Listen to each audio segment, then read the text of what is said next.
हर एक anime series में villains होते हैं। जैसे डीमन स्लेयर्स में डीमन है, जुजुत्सु में कर्सन्स है, वैसे चेनसो मैन में डेविल्स है। अगर आपने चेनसो मैन देखी है तो आपको डेविल्स पता है क्या होगे। चेनसो मैन के एनिमे सीरीज में कई सारे डीमंस बताए गए हैं, बट आज मैं तुम्हें माइंड ब्लोइंग कुछ ऐसे 5 डीमंस बताने वाला हूँ जो अब तक सिर्फ मैंगा में है। ऐसी इंटरेस्टिंग वीडियोस के लिए मेरे चैनल को सब्सक्राइब करो, और अगर आप चेनसो मैन के चेनसो जितने तेज फैन हो तो मुझे कमेंट करके बताओ कि ये चेनसो मैन का वीडियो आपको कैसा लगा।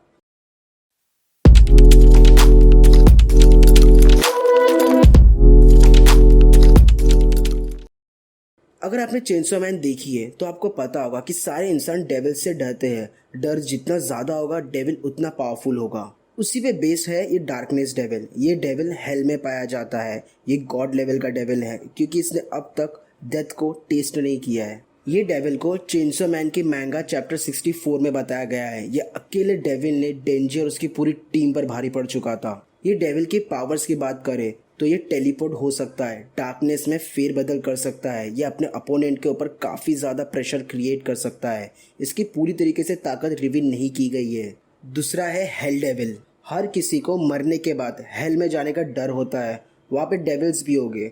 उसी पे बेस है ये हेल डेविल। ये डेविल सबसे ज़्यादा टेरिफाइंग डेविल है। ये हमेशा हेल की फायर में लिपटा रहता है। हेल डेविल्स के पावर के बारे में मैंगा में ज़्यादा कुछ नहीं बताया गया। हेल डेविल किसी भी इंसान और डेविल को हेल में टेलीपोर्ट कर सकता है। हेल डेविल को सबसे पहला चेनसो मैन मैंगा 83 में बताया गया है।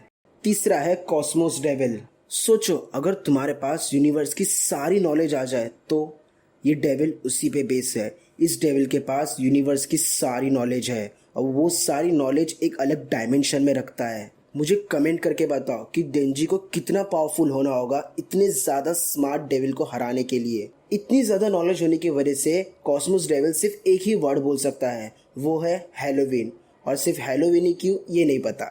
अगर हम कॉस्मोस डेविल की पावर्स की बात करें तो ये डेविल अपनी नॉलेज सामने वाले अपोनेंट के दिमाग में भेज सकता है। फिर उसके बाद वो बंदा भी सिर्फ हैलोवीन ही बोलेगा। सोचो, कॉस्मोस डेविल इतना ज़्यादा पावरफुल है कि वो एक बार में दुनिया के सारे माइंड्स को कंट्रोल कर सकता है। तो सोचो वो कितनी ज़्यादा तबाही मचा सकता है। लेकिन ये डेविल अभी के लिए कौन सी नाम की लड़की के अंडर कंट्रोल है। चौथा है डॉल डेविल।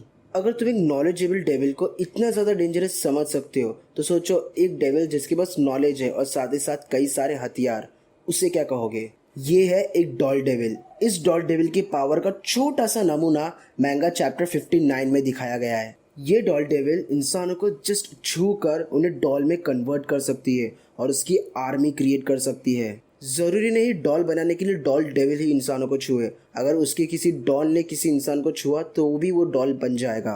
तो तुम इस डॉल डेविल को ओवर पावरफुल समझ रहे होगे तो मैंगा में एक चीज़ क्लियर कर दी है। ये डॉल डेविल ना अपने फ्रेंड्स और बाकी अदर डेविल्स को डॉल में कन्वर्ट नहीं कर सकता। पांचवा, वॉर डेविल। वॉर डेविल का इंसानी नाम योरू है। वो भी एक माकिमा की तरह हॉर्समैन है, बट माकिमा जितना पावरफुल नहीं, क्योंकि इस डेविल ने पूचिता के साथ लास्ट फाइट में अपने बॉडी पार्ट्स खो दिए थे। और अगर वॉर डेविल ने अपने खोए हुए बॉडी पार्ट्स ढूंढ लिए और उन पर कंट्रोल कर लिया तो उसकी पावर के बारे में तुम सोच भी नहीं सकते। लेकिन ये पावर अब तक हमें सिर्फ माकिमा की तरफ से दिखी है। वॉर डेविल कमजोर होने के बावजूद किसी और के बॉडी पार्ट्स यूज कर वेपन बना सकता है, जिसमें से एक है स्कूल यूनिफॉर्म स्वॉर्ड। ये स्वॉर्ड को वॉर डेविल ने जस्टिस डेविल के ऊपर इस्तेमाल किया था। सिर्फ एक स्विंग में जस्टिस डेविल के कई सारे टुकड़े कर दिए थे। वॉर डेविल के वेपन्स के पावर इमोशन से बढ़ती है। तो सोचो वॉर डेविल ने अगर अपने करीबी साथी के बॉडी पार्ट्स का वेपन बनाया तो वो वेपन कितना पावरफुल होगा। तो ये थे कुछ माइंड ब्लोइंग डेविल्स। तो मुझे कमेंट करके बताओ आपको कौन सा अच्छा लगा और डेंजी को किसको हराने में सबसे ज़्यादा पावर लगेगी।